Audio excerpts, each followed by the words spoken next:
Hi, this is Denise Matthew, and welcome to another part of HT 101, How to Read Your Human Design Chart. I just wanted to let you know that if you wanted to slow down the speed of my voice, it's an easy thing to do. Just do it on the playback speed as I'm showing here, and it will be an experience tailor-made for you.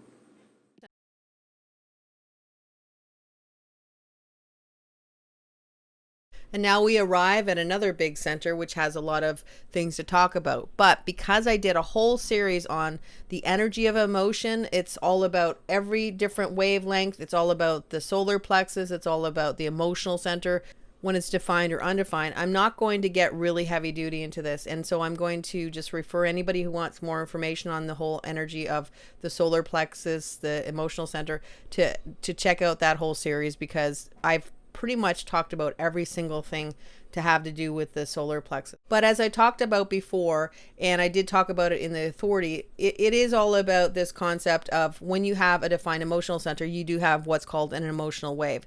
The emotional wave is something that comes in an oscillation. Just check back on when I talked about the authority of how it goes up and down and how you feel. So it's the highs of your life and then the lows of your life, and every channel that it comes out of the emotional center has a different type of wavelength. It has a different type of the way it cycles through the energy of how you feel.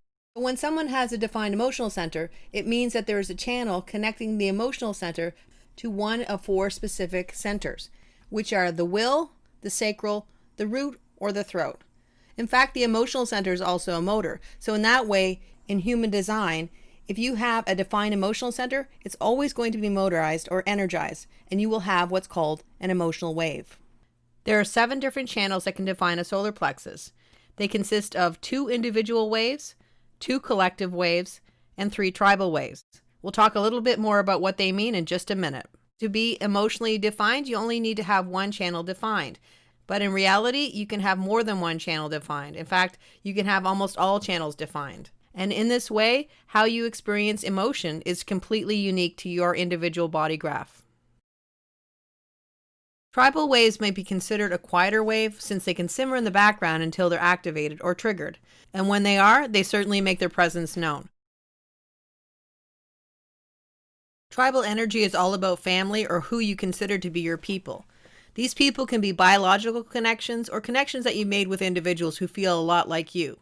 They may like what you like, believe what you believe, and in some way they feel as if they're your people.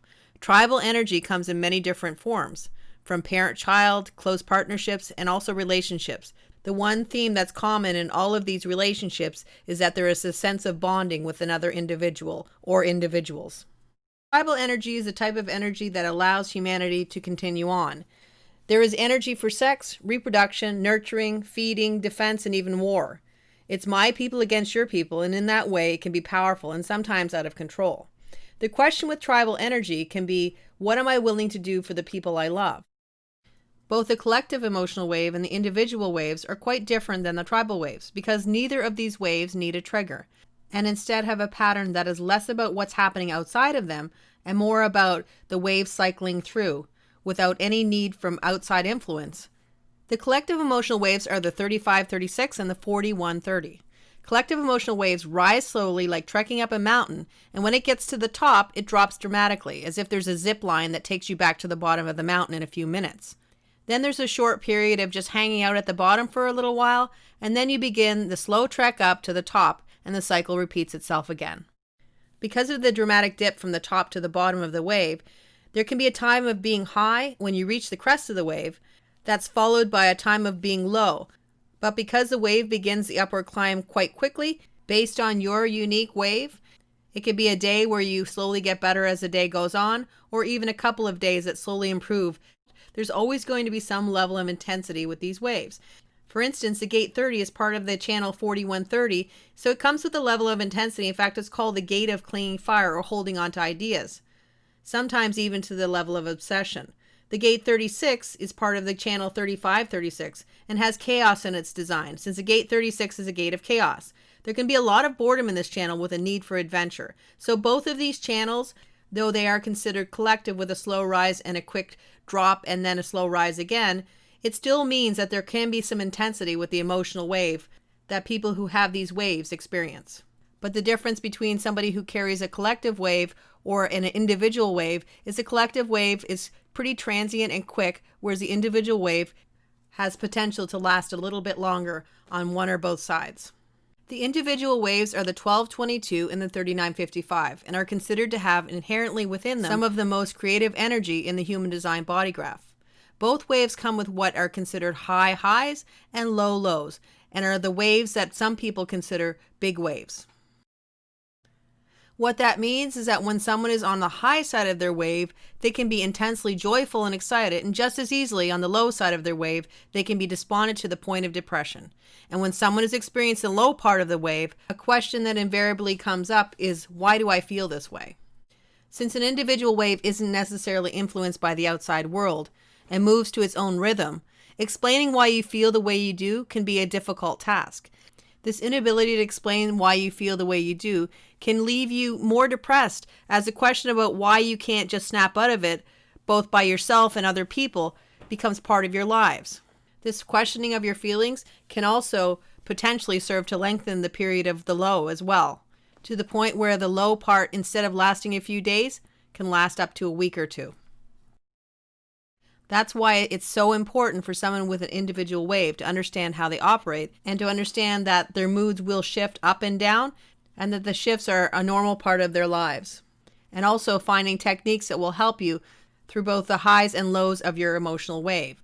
Activity, creative expression, or just being away from people might be the best medicine for somebody on the low part of their wave. But only after we accept our unique configuration and see how we operate can we fully embrace our individuality. A lot of people talk about being an empath, but in human design, the true empaths are the people who have open emotional centers. An empath is considered someone who can actually feel the emotions of others. So for this reason, when you have an open emotional center, you can feel more peaceful away from the fray of life and equally swept away by emotions when you're in a crowd. And not only can you absorb emotional energy, but like any other open center, when you take in that energy around you, you can also amplify it, like high definition speakers on a stereo. And for this reason, people who are undefined emotionally may consider themselves to be highly emotional or deep feelers. And while that may feel like that's the case, sometimes when you start to learn the difference between your energy and the energy of those around you, you might start to feel a little differently about how you process things emotionally. Depending on the emotions of those around you, having an open emotional center can be considered positive or challenging. Riding a wave of elation may feel amazing, but the opposite can be true when you come in contact with a lot of toxic or negative emotional energy and it descends like a black fog all around you.